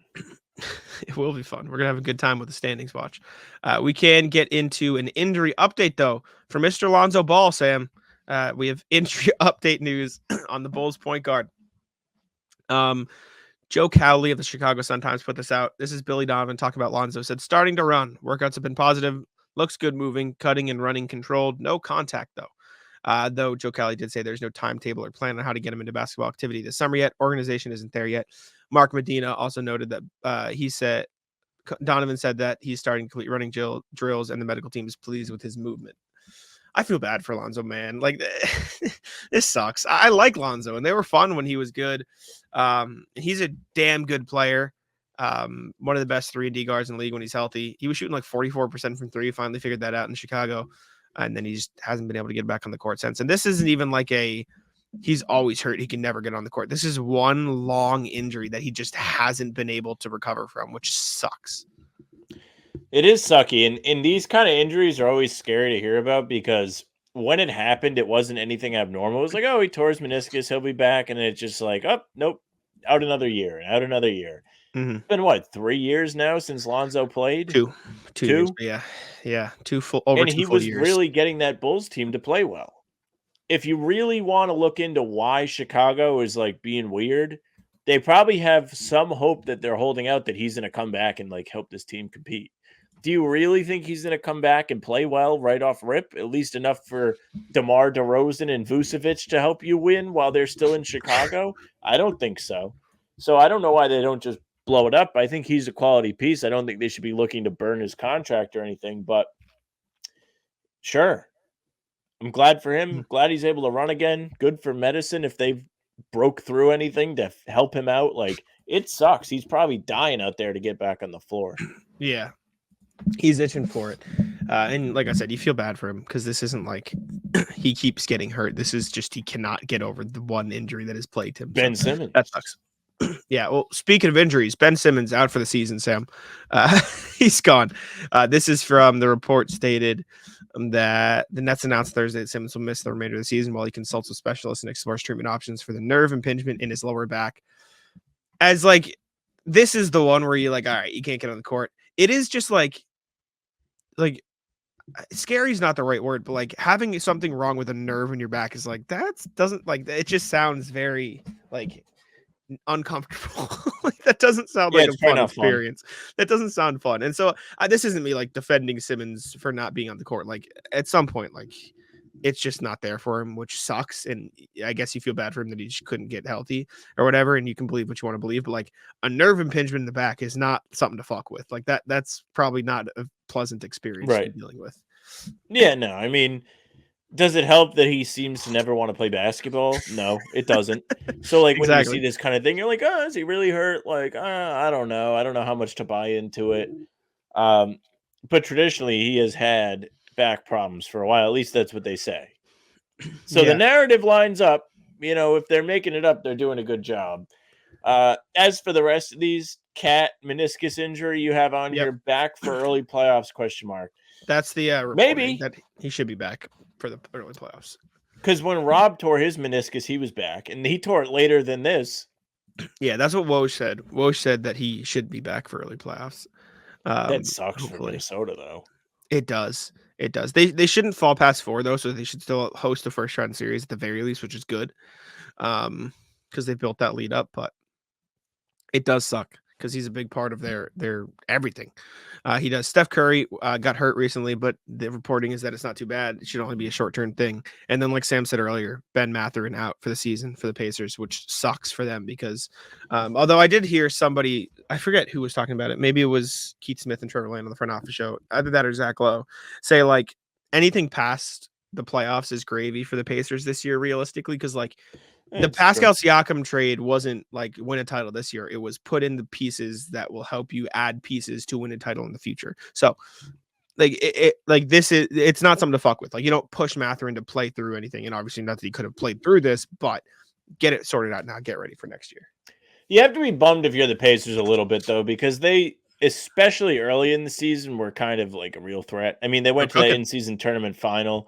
they won some big games to get there. Obviously, they beat the Celtics, and they're a real team. Like, Halliburton's a real star. He's fun to watch. He plays the right way, and they have good pieces on that team to go around him. So they could have been fun in the playoffs, and they still could be. Mm-hmm. But it's going to not be as fun because they don't have Mathurin. Yeah, not ideal for them. Next thing, Rudy Gobert versus the refs. So during a recent More game, crying about the refs. Let's see what we got. Well, he was on the Yeah, court. I said, let's see. He went like this, and if you for audio listeners, he did the money signs The at the refs. Manziel. He was inferring that they were being paid off by sports betting apps and gamblers. He was asked about it, and I'll read the quotes here. It's from Joe Vardon and John Krasinski of The Athletic.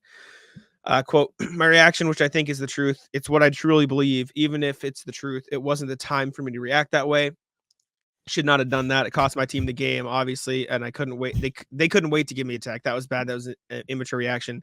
Asked to clarify what he believes, Gobert said, I made some mistakes. I airballed a dunk. I didn't see that. Mistakes happen. Referees make mistakes too, but sometimes I think it's more than mistakes. I think everyone in this league knows it. I think everyone that's in this league knows. I think it's got to get better. Gobert said he fully expects to be fined for his comments and for being, quote, the bad guy, again, that speaks what I think is the truth.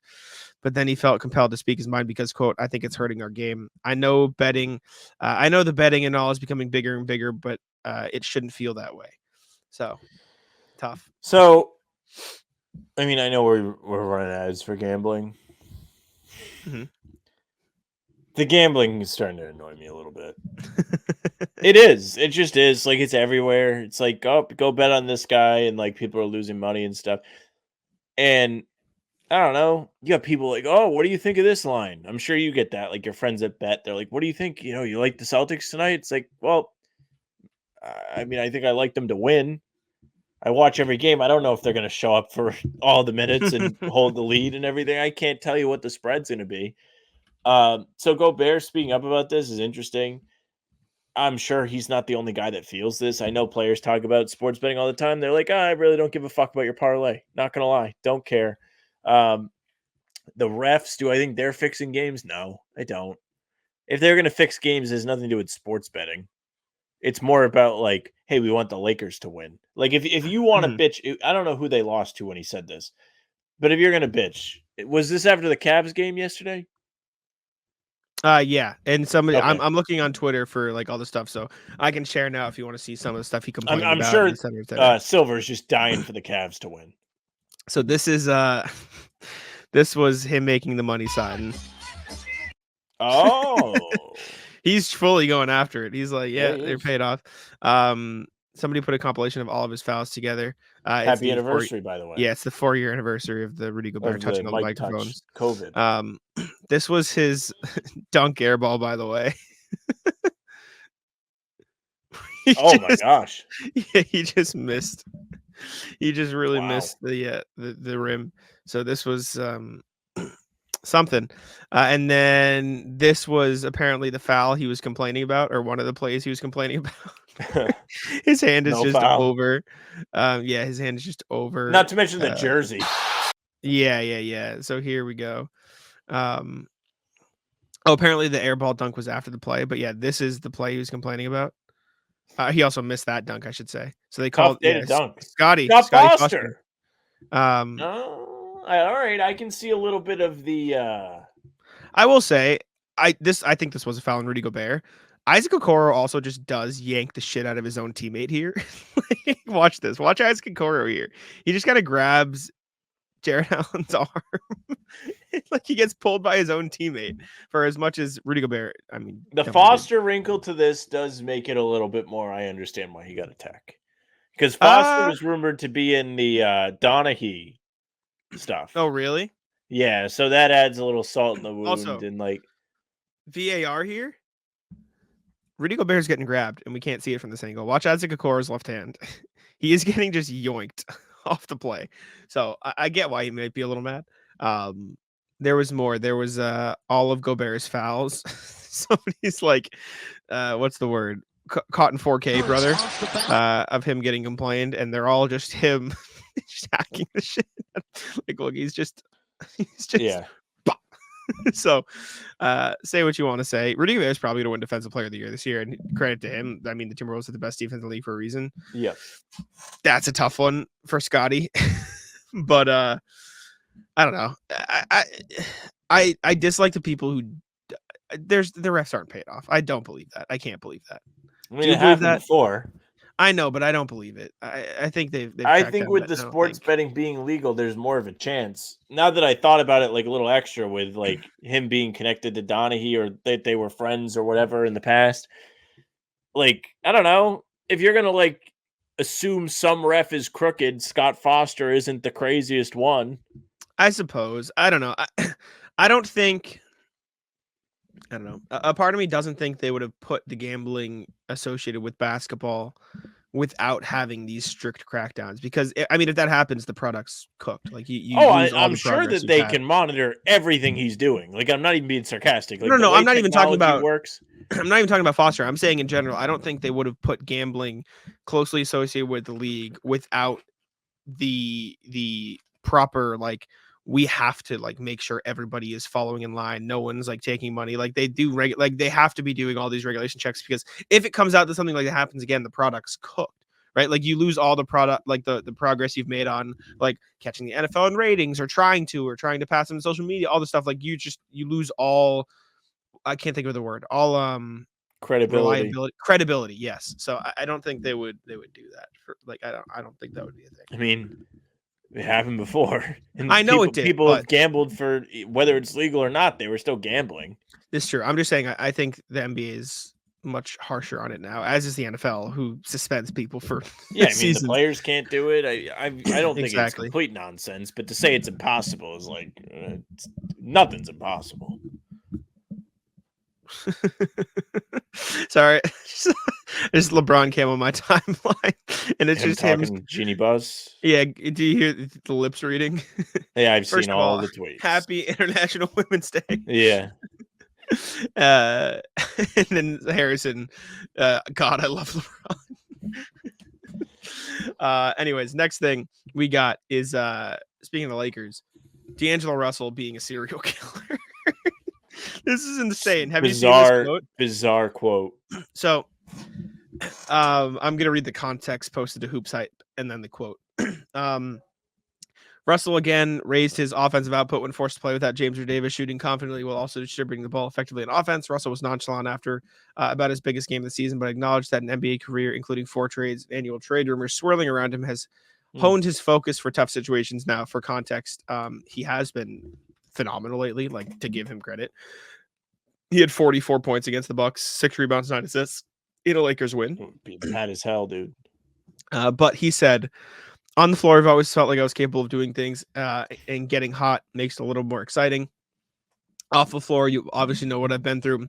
Public humiliation has done nothing but mold me into the killer that you see today. I never lack confidence. I never fear confrontation. I want all the smoke, and I just feel confident that what I bring to the game, so whatever room I walk in, I'm confident. Which I love the mindset, but saying like public humiliation has made me a killer makes like it sounds like he just is a killer. He's on all the websites. He loves porn. Dateline. This is what are we doing? He's So hiring that's a bit like that quote was dominatrixes to like put him on a leash. Yeah, that quote was special stuff. All right. March Madness bracket time, shall we? Pull it up. Alrighty. We have a cool bracket today. Found it on the website. We are going to go And with I'm hungry. the Do we have background for this? Huh? Do we have background for this? No, we don't. We don't. can It's just okay. leave it. I'll put up the default. Oh, we don't need a background. We don't need a background because we go full screen. Anyways. Oh, that's right. Dumbass. Oh, we do actually because we have a little thing. Yes, ready? So we've got the Encyclopedia of Sandwiches. All right. Is what we've got cooking today. It describes a sandwich, and I can put this little March Madness bracket overlay on. Ready? Bang. Yes. And then I go full screen here, and we're good. Okay. So, although I do need to make us bigger again so it fits. But Encyclopedia of Sandwiches, they're not like actual. Oh, you can find this at every local shop. It like describes the makeup and the ingredients of a sandwich to you. Okay. So that's what we're cooking with. That's what we found. We can go to matchup mode here. So the Cubano versus the patty melt, ham, pork, Swiss cheese, pickles, mustard versus ground beef patty, cheese, and caramelized onions. This is going to take a long time. This and is it's going to be good content. thoughts. I'm The so first hungry right now. one. I'm so hungry too. I'm really hungry. So I do love a patty melt, and I Me love too. pickles. Me too. Pickles are on both of them. I don't love onions is my thing. So I'm a bit biased, but I can eat onions if they're in like something. I think the pork being on the Cubano is a little weird. I think the ham and cheese with pickles and mustard is a slapper of a sandwich, but I'm going to go with the patty melt just because if I had to pick one to eat right this second, this is actually perfect. Like, we're both hungry. If I had to pick one of these, I would pick the patty melt. I can back it. I'm with it. That's fine. I can eat onions in a sandwich. The What the torta hell is versus the torta? croquet monsieur. I'll read. So the torta is steak, beans, lettuce, tomato, avocado, and What's putting beans on a sandwich? something. I can't read that last thing. Versus ham, bechamel, Gruyere, and Dijon mustard. What the hell? I'm gonna go with the one without beans. Yeah, who the hell's putting beans on a sandwich? That's odd. Who's Okay, allowing that? BLT, which versus a tuna melt. I'm not a tuna guy. I like BLT. I'm also not a but- tuna guy, so we agree. Put it through. Perfect. I was curious where croquet- you would land what on the that. fuck? Yeah, no, I'm not a tuna guy. I haven't tried it in a while though, so maybe I need to try. But croquet madame versus the jambon puree. So the croquet madame is ham bechamel, which I'm gonna have to look up what that is. Ham bechamel, It's definitely like Gruyere, some kind of cheese or Dijon mustard. spread. and a fried egg. Let me Google it now so we can just All right. bechamel. And the other one is a ham bone beret, which is French ham and salted butter. Okay, bechamel is a sauce. It's made That's with what I figured. white roux and milk, seasoned with ground nutmeg. Ugh. So I don't. Yeah, I've got nothing. I'm just I gonna bet go it's with not bad.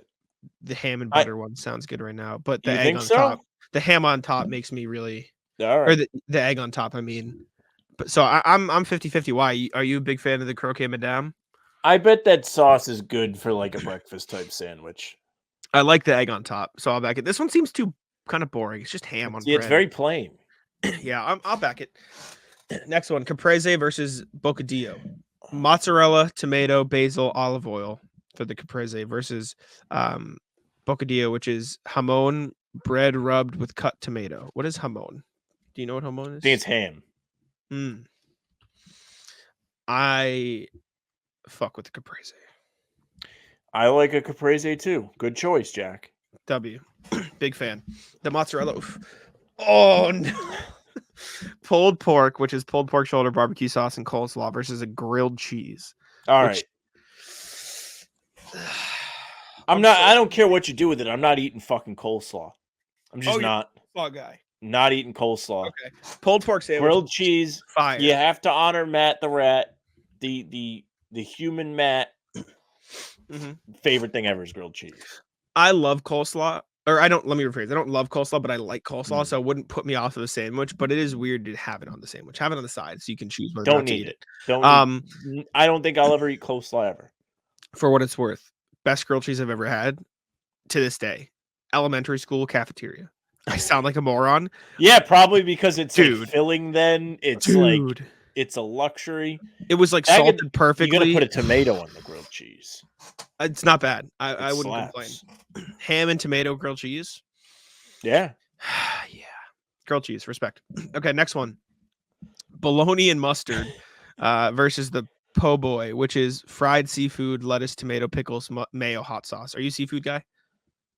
The po' boy sounds kind of fire. It does. I'm a seafood guy. Yeah. I I this don't look like good. mayo. I would just say no mayo, please, but I would get a po' boy. Yep, looks good. Put W. some cheese on that sumbitch. Ham and cheese versus Italian beef. Ham, cheese, lettuce, mustard. It looks like Ham and cheese is a classic. versus roast beef, green peppers, and giardania. I think we'll have better steak sandwiches, so I like the ham and cheese. Ham and cheese is a classic. They even have lettuce on there. For it. Respect. Are we able to like go to the other side or no? No, No. unfortunately Okay, just keep not. going. Okay. Patty melt versus croquet monsieur, which is Patty ground beef melt. patty cheese. Yeah. Big boy ham bechamel. sandwich. Patty it melt through. is very good. BLT versus the croquet madame, which is the ham, bechamel, Gruyere, Dijon mustard. What do you fried think egg. of this? Do you have any initial thoughts?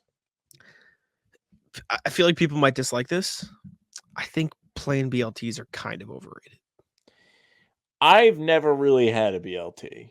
Not I gonna think lie to you. you need to make it like a turkey BLT or like a Yes. you need a I supplemental was literally just about to meat. say, I think you need to add like a burger. Yeah, you need a supplemental meat, right? I You don't think I'm need getting full from a BLT. exactly. You need a patty. You need turkey. Like a turkey club BLT is great sandwich. Mm. But I'd be fine Go with the egg down one here. Look Yeah, at that looks thing. good. Looking Looks at you. good. It looks like it's on French toast too. Oh, damn. Caprese versus grilled cheese. I know Caprese what we just looks good right now. Look at they got the grill marks on the bread. I thought you were gonna make me choose grilled cheese, and I was gonna be sad, and I wasn't gonna fight you, but I would agree. I think the Caprese No, is like hard. look, I mean, technically that is a grilled cheese with tomato It looks. and just I olive oil. I love a Caprese. I do fuck with it. It's very good. I'm hyped. This And is then a good bracket. Good find, Jack. po' boy versus ham and cheese. Again, fried seafood, lettuce, tomato, pickles, mayo, hot sauce versus ham and cheese. Do you have an initial feeler on this, Jack? Do you lean? Do you have a lean? I think the po' boy in this image looks better, but I'm not going to complain if you'd rather rock with the ham and cheese because it is a classic. Ham and cheese is a classic. It's fine. That's okay with me. I will say though, I think ham and cheese, turkey and cheese, all this stuff, it's better when it is ham, turkey, and cheese. Like to get it all in there. You need the club. Yeah, you need the club. But I'm fine with the ham and cheese here. Good. All right. Patty melt versus the croquet madame. I'm just thinking about a patty melt. But the patty melt is it's huge. This is really bad. I told the lady I would go get tacos, and now I'm like, I would really like a burger. Yeah. Croquet madame versus ham and cheese. Or excuse me. Caprese sandwich versus ham and cheese. The caprese looks really good right now. The problem with the caprese is there's no meat. I know, but like you're telling me, and it's not a sandwich in that form, but like you get when the appetizer comes out and it's like a platter and you get the mozzarella with the tomato on top. That shit hits. And I just seem in on the caprese. I'll put it through. I am sent to the slaughter to face that. That's what I was gonna melt. say. The patty melt's just gonna go through, but respect. Patty melt, big boy ball. Patty melt is really good. All right, I can't wait to see this side. Next side, you got a cheesesteak versus a lobster roll. Now this is very tough because we are in New England. We're in New England, and I love a lobster roll. However, problem. Man. As described here. Cheesesteak, thinly sliced beef, cheese, onions. Don't like onions, whatever. Lobster roll, lobster meat, mayonnaise, celery. I'm in on the buttered lobster roll. I like the mayonnaise one. However, the buttered one is better. And celery is horrendous. Shouldn't be on the planet. I like celery. You ever do it with the peanut butter? Bad. Celery sauce. You don't like it? Can't convince me. Nope. Bad. Terrible. I think a buttered lobster roll would be fantastic. But buttered lobster roll is fantastic, but this says mayonnaise. So also, chicken cheesesteak is better than a regular cheesesteak, in my opinion. Phenomenal take. Absolutely better. 100% better. Chicken is just a top tier food. Like I would eat a chicken no matter what. Thanksgiving sandwich, turkey stuffing, cranberry sauce versus French dip, which is a roast beef sandwich dipped in beef jus. Aren't the roast beef sandwiches like really big up towards Boston? They are. There's a lot of good roast beef sandwich places, but it's a little bit different than this. Like it's like the barbecue roast beef sandwich where you slap it on there. It's very good. But the Thanksgiving sandwich, I lean Thanksgiving. I would probably not eat either of these things. I lean Thanksgiving. Okay. I think that's my fave. This is it. Roast beef, which is thinly sliced beef, barbecue sauce and horseradish versus the peanut butter and jelly. Oh, I would eat a peanut butter and jelly for every single meal. Like I couldn't agree with you more. It's so good. I've never grilled a peanut butter and jelly. You got to put it through. Have you ever had an Uncrustables? You got to put it through just to flex on those with a peanut butter allergy too. You had Uncrustables? Yeah. Dude, would. Uncrustable might be. You ever seen top 10? You ever seen American Pie? Yes. Yeah, I would do that to an Uncrustable. Would. Oh my god, dude. Uncrustable is like a top 20 food item on the planet. Genuinely. We should. So there's going to be a time in my life where I decide I'm going to get fat.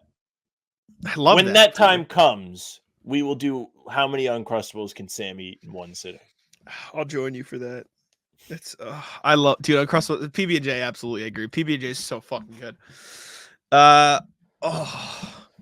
No. For me, I'm sorry. This is- All right, this- so let me- if let me read it, you're let me read it. listening, Yeah, we yeah. have a meatball sub taking on a bacon, egg, and cheese. Now, I eat a saw this bacon, on egg, the and other cheese side of every the single bracket, day. and I was sad. Yeah. Bacon, egg, and cheese does the drop step and throws down a dunk here. Now, I love a meatball sub. However, and it's not the exact same thing, but if we're going bar for bar, like Italian sub, chicken parm sub is better. Chicken parm sub is better. Right. I wonder if it's on. You know what I'm saying? So I'll back to bacon, egg, and cheese. Bacon, egg, and cheese hits. Tonkatsu, which is fried pork chop mayo and This tonkatsu is sauce, how the fuck did these sandwiches get in here? versus egg salad. I mean, this is a wash. This is garbage. This is like one of those fucking playoff games in the NFL where both teams suck. Oh How my did this God. happen? I think I have to go with the tonkatsu because I think egg salad's kind of bad, and I've never had it, but I just looks That not is good. yeah. Yeah, no, I can at least see L. myself like eating the tonkatsu. Chicken The hero's salad not bad. versus a hero. Is it a hero or I'm a not euro? doing any of the salad Is it- sandwiches. Is it euro? Grilled meat, tomato, onion. I've never had a euro, but it looks good. You can pick your meat, so you can have chicken. Yeah, W. Next one.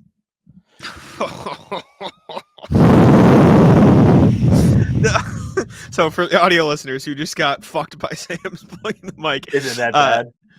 it's not horrendous, but it's just funny. Okay. Fried chicken sandwich, fried chicken breast, lettuce, tomato versus Monte Cristo, which is ham, turkey, Swiss cheese, fried and served with jam. Fuck the jam. These are two Final Four sandwiches meeting in the first round. How the fuck did you have egg salad I just shuffled. against I just another shuffled. Mickey Mouse sandwich? I just This hit is, I'm shuffle talking to the seating. computer. I'm not talking. Oh to you. yeah. I shuffled the seat. And then you give us a fried chicken sandwich, maybe the greatest food item of all time. Yeah, it's Against another top tier, like this, it is a fried sandwich with every. Jack said the best sandwich is oh my god, ham. I'm so excited I can't speak. Ham, turkey, cheese, and it's fried. I'm sorry, the fried chicken sandwich is like the greatest food item of all time. I agree with you. And Fried this chicken sandwich listing is doesn't good. even include mayo. The fried chicken sandwich is one of the best foods on the planet. It's going through. Next one, Kentucky hot brown versus the turkey club. Okay, 1 second here. Turkey, bacon, What kind of tomato, sauce is and this? Mornay sauce. What is Mornay sauce? I'm gonna Google. And then a turkey club, which is just turkey, lettuce, tomato, bacon. Oh, so what I'm is not this? talking Like burgers. one piece of bread for the sandwich? It looks how they show avocado toast when you order it at a Dunkin'. Mornay sauce. What is Mornay sauce? It is classic bechamel sauce. It's some French shit with like Gruyere cheese, sometimes Parmesan. It's like a Put cheese the sauce. turkey club through and call it a day. Agree. Okay. Cheesesteak versus Thanksgiving sandwich. It's the cheesesteak, respectfully. I agree. Cheesesteak, put it Cheesesteak through. better. PB&J versus bacon, egg, and cheese. Fuck. This is my thing. Listen. Bacon, egg, and cheese is phenomenal. Absolutely. There's more that can go wrong with the bacon, egg, and cheese. You get bad bacon, the bacon, egg, and cheese is ruined. You get chewy bacon, it's not great. It's You got to get be crispy. super crispy. Even like, but if it's like burnt bacon, not great. If the bagel or the thing is burnt by Dunkin' or whatever, I know you don't go Dunkin', but like if they burn the bagel, it's fucked. So, however, it's really, really tough to fuck up a PB&J. Peanut butter and jelly is a powerhouse of a sandwich. I mean, the bacon, egg, and cheese is too. Like, I don't know what happened to the other side of the bracket, but what we're seeing here. I mean, even this, the hero can go through against the Hero versus tonkatsu, but this is just like the easiest branch of the bracket. Yeah, Euro's going through, but it's Mickey Mouse and it's going sent to the shops. Fried chicken versus turkey club. I love a turkey Fried club. chicken I is love a it. boss. Fried chicken's going through. Cheesesteak versus PB&J. Holy shit. Peanut butter and jelly for It's me. a PB&J. I'm and not then- getting cheesesteaks that often.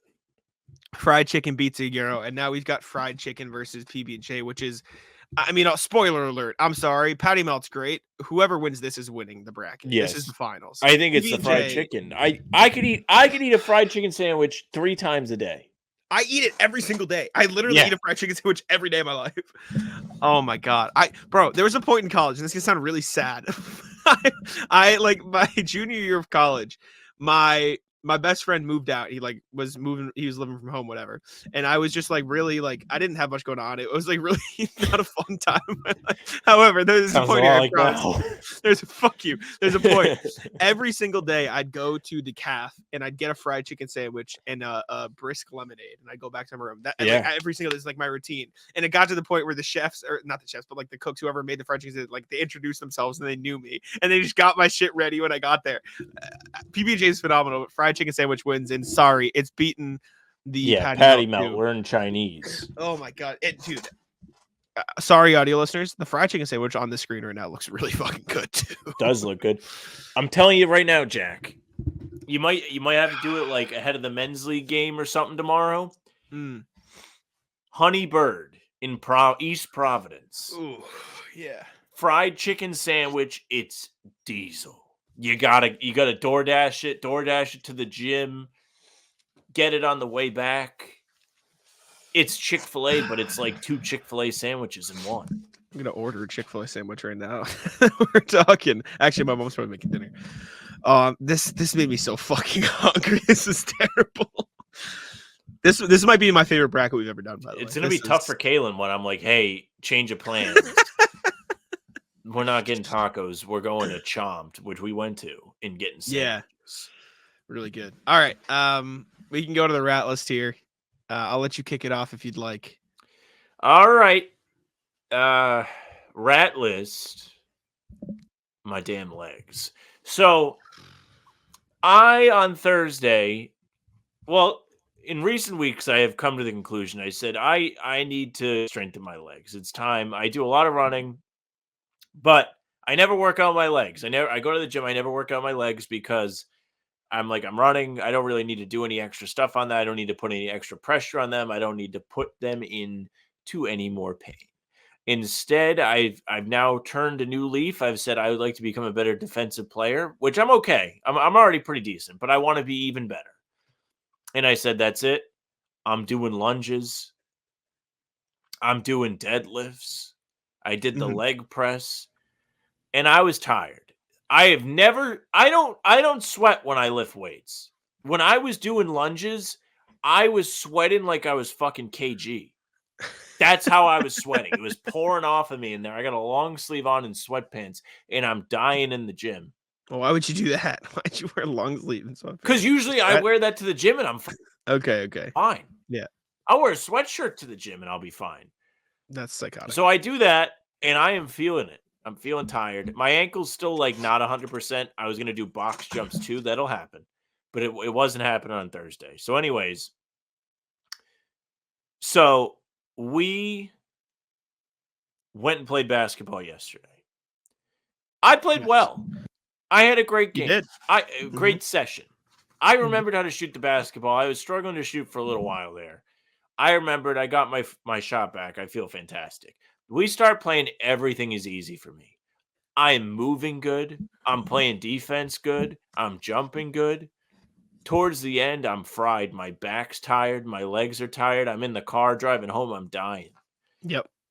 Today, I am not feeling that bad, but after we played yesterday, Jack, my legs were smoked. Mine were bad. My calves were cooked. Somehow, I mean, this is one of my rails. I get stuck guarding the fast people, and I'm not like, I don't think I'm necessarily slow. I just don't have good stamina, right? Like I can keep up for a few trips up and down the floor. Could go for walks. Fine. But these fuckers on my team are putting me on Sam, which I think I defend you all right. But you volunteered to play me. I know. Well, who the fuck else? Who else? Tell me who else was going to guard you. Don't blame them though. I know you're right. These fuckers on my team. The other one. Let me rephrase. The other one though. They put me on a small guard. Yeah. What do you want from me? and I did all right, but and it was beneficial because then he guarded me as well. Yeah, you posted up. Just posted him up.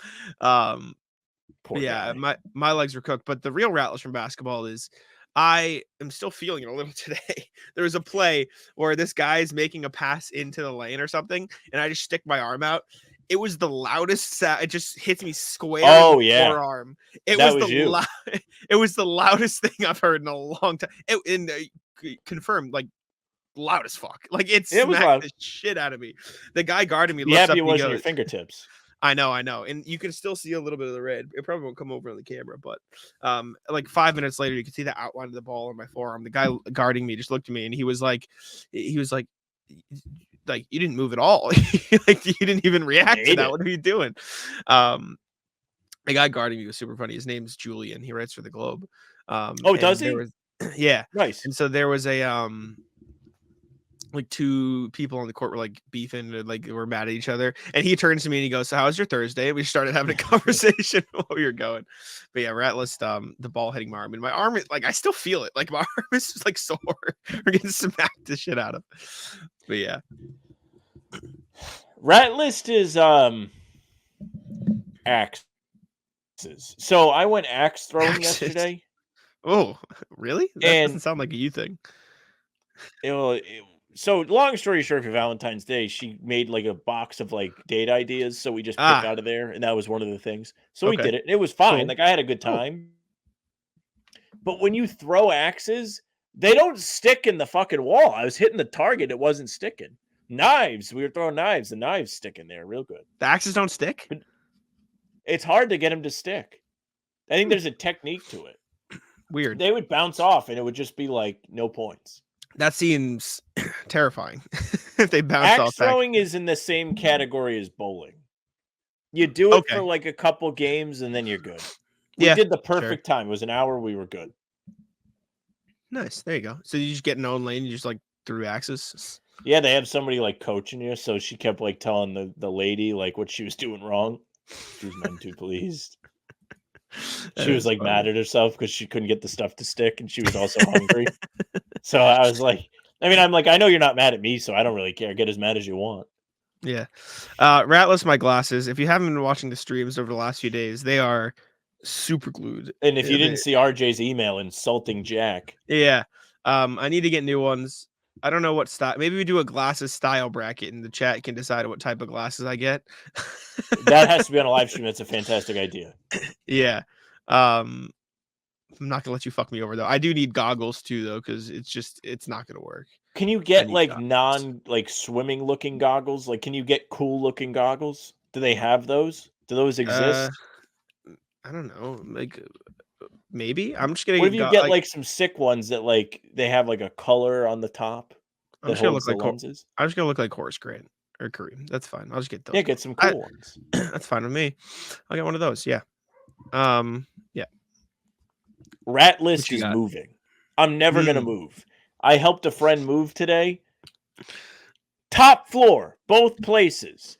First place, we're bringing all the shit down: mattress, box spring, couch. Put it in the U-Haul. We get to the other place, and we don't know what floor they're on. Top floor, third floor, carrying it up the stairs. It wasn't as bad when we got there. Bringing the stuff down was way harder, but that shit's brutal. I had fun. It was nice to be around my friends, and we all like enjoyed each other's company and stuff. But my goodness, he had moving stuff. He was living by himself, so he furnished the whole place. He's got all these like shitty pieces of furniture that he's not going to use anymore, and we're just taking them out. Oh, what a process it was! I do not envy people that are moving. Thanks. Yeah, we got a few months. Buddy.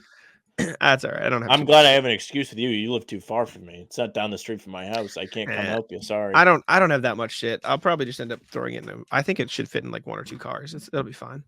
That's not bad.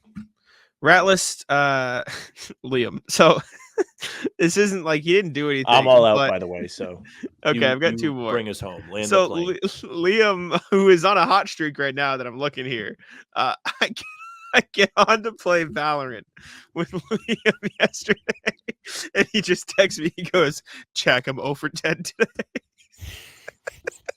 He's lost. You should have just sent him a picture of Jordan Poole. For context, the ranking system is like Iron 1, Iron 2, Iron 3, then Bronze 1, Bronze 2, Bronze 3, all the way up to like Radiant, whatever. And so Liam was like a rank ahead of me. He was like Bronze 3, and RR is like every rank is like 100 RR. So you gain a certain amount per game, and once you get to 100, you rank up, right? So yes, Liam was like Bronze 3, 25 RR, and I'm Bronze 2, 0 RR, right? And I'm like, I'm about to demote.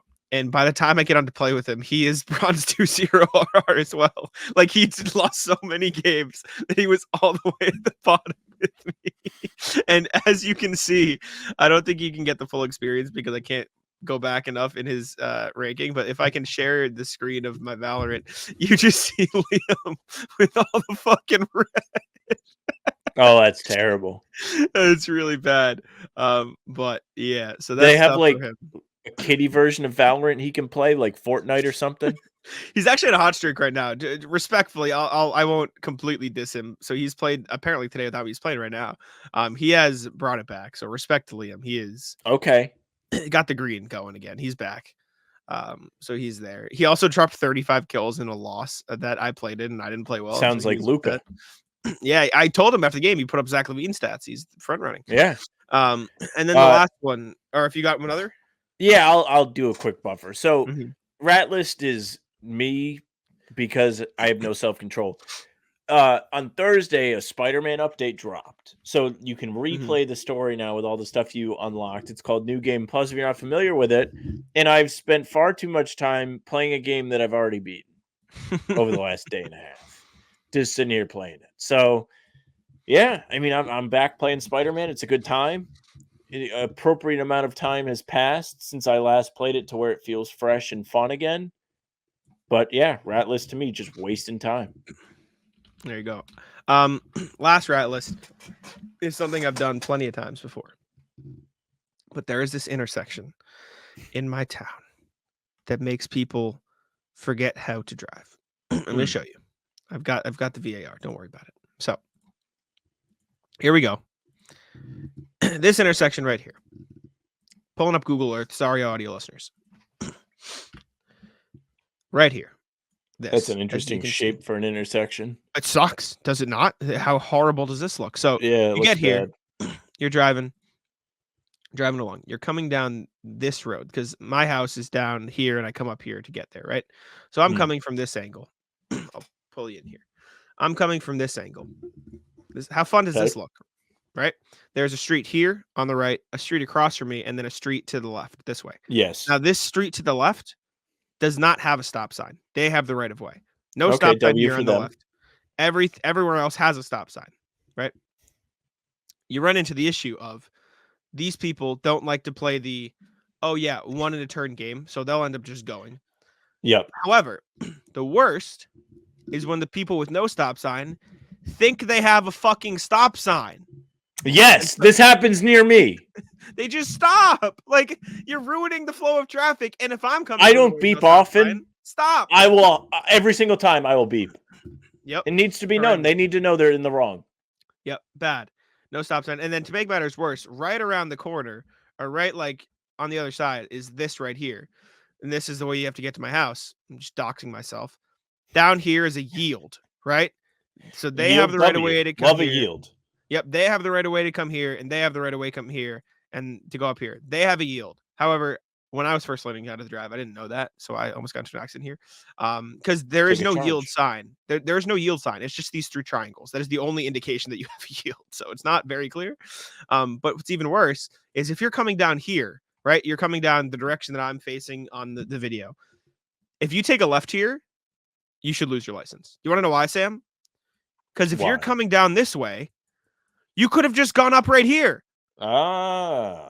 There should be no left turn right here. Not allowed, because it ruins everything else. Because I have the right of way to go this way. They should be able to go down. And then you're going to ruin these people coming this way who don't have a stop sign or anything. Like, no left here. Out. Unless you like I get if you miss your turn or whatever, or if you're literally parked in one of these spots, like that is the only thing. But horrendous. So I was mad. And quick rat list for driving. Yeah. Rat list people that park too close to the corner, because then you can't see people driving that are coming as you're trying to cross a road. So rat list to them.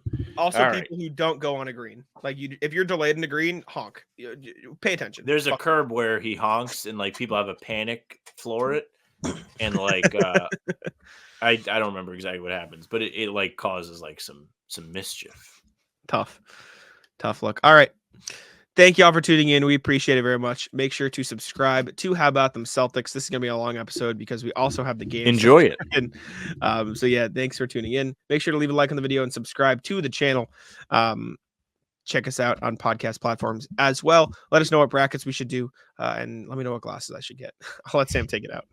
Yeah, thank you very much for listening or watching. Make sure you subscribe to the YouTube channel, hit the notification bell so you don't miss any of our videos. We're coming at you with these full pods Tuesday, Thursday, Sunday. They are here at 5 a.m. for you on Monday, Wednesday, and Friday. We have Talkin' C's live streamed for you at 11 a.m. on Monday, Wednesday. Sometimes Friday will be 10. You can also find our game recaps the morning after any game, whether they're embedded in a full pod or they are their own standalone video. They'll be there no matter what. You can also find us on Spotify and Apple. You can follow us there for the audio pods and game recaps right here in box. Leave a 5-star review. We'll appreciate it. You can email us as you saw RJ and company do today. hbtcpod@gmail.com is the address. So send us your thoughts. I'm sure you have something to say about this Suns game, good or bad. You can find us on socials at How About Them C's, Twitter, Instagram, TikTok. Facebook is just the name of the podcast. Our streams are there and on YouTube and also on Twitter. Jack's Twitter is at Jack's1NBA. Mine is at Sam LaFrance NBA. That's it for us. Bye. Tic-tac-toe.